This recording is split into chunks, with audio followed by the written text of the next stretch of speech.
After a documentary raised the issue of child sex abuse taking place in Poland's Roman Catholic Church, Law and Justice leader Jarosław Kaczynski has vowed to crack down on those committing the crime. Speaking to Polish media, Kaczynski said, "Those to whom children have been entrusted will be especially severely punished, and this applies to priests, of course, but also to all, including well-known celebrities. Those found guilty of abusing children under the age of 15 are facing up to 12 years behind bars, but Kaczynski is now suggesting that the prison sentences could be extended up to 30 years. He didn't refer to which celebrities he was talking about, but if the multiple child sex abuse scandals in the BBC in the United Kingdom are anything to go by, Poland could be facing a tough crackdown on historic offenders too.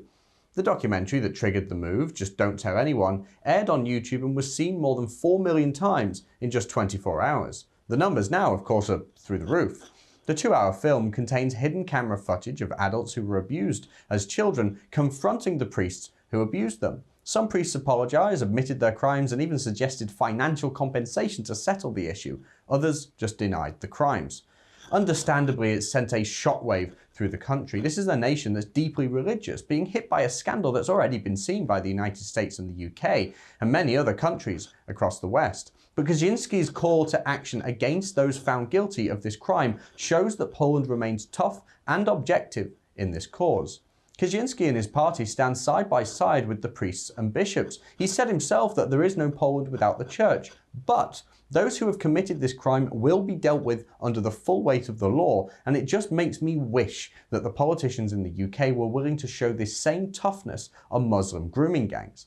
The Bible does not condone child rape, but another religious book does. Catholics can fight back against this scourge that's infected the church, and the Polish state will do so too. But wherever there have been Muslim rape gangs, there's been a complicit and negligent governments and public officials.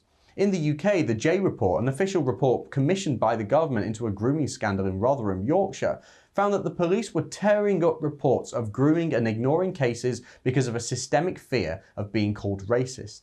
Thousands of young children across the UK have been subject to the most vile abuse with little to no action taken. Historic rape gangs are slowly being taken to court, but so many young girls are left with no justice at all.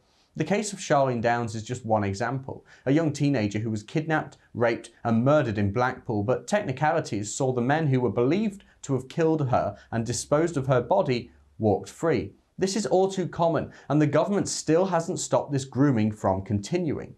When faced with inconvenient truths, we must stand up to them, like the Law and Justice government is preparing to do. When it comes to the well-being of our children and the persistence of monsters, we must stand firmly against their wrongdoing and take whatever measures we can to protect those who are vulnerable.